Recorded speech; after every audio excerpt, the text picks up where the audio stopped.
Michael mentioned principles of design and elements of design. And if you haven't already, this is our own special one because I turned it into paper late. There'll be a QR code on the way out as well. But it's handouts that are elements and principles of design, and what does that mean? And I think if I wanted to write literature, the more I read, it would increase my vocabulary. I would use the words more. I would write better because my vocabulary was larger. And so when I think about these, and I'll get to the look of it after.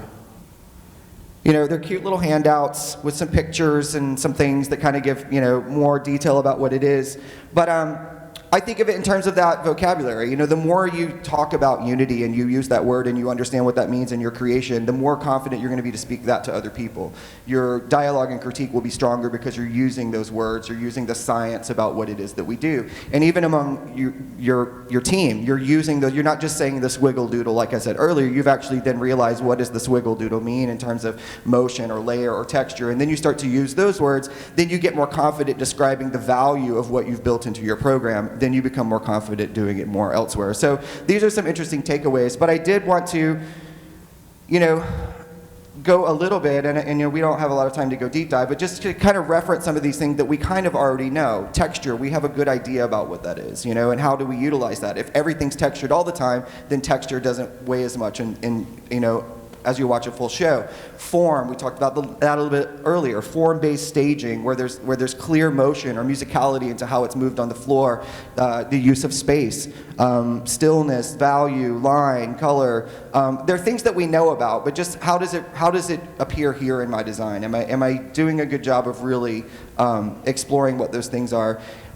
And then to go even farther into these principles of design, I think that becomes sort of the philosophy of all these things. What does unity really mean? And I wanted to get into some of these with you all too. When we think about that word, unity, the totality of how it's all put together over time, when you're looking at a complicated section of 25 people doing individual things, are they all layered in such a way that they're not all utilizing the same airspace? Is everything up high?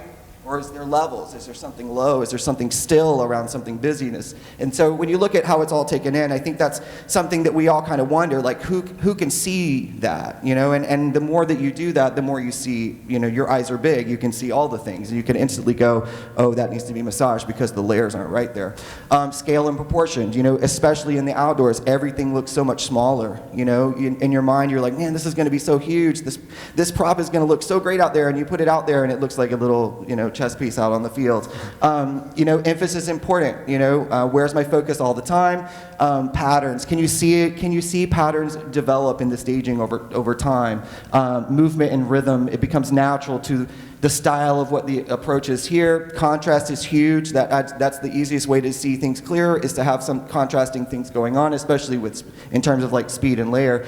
And just balance. Does it feel balanced as you observe that thing? So I don't know if any of those stick out to you that you want to speak on. We have about 2 minutes before the last Q&A, but on the handout that you've gotten, there are pictures that just kind of give a cute little example of what that means. But I would implore you all to research that and to use that more.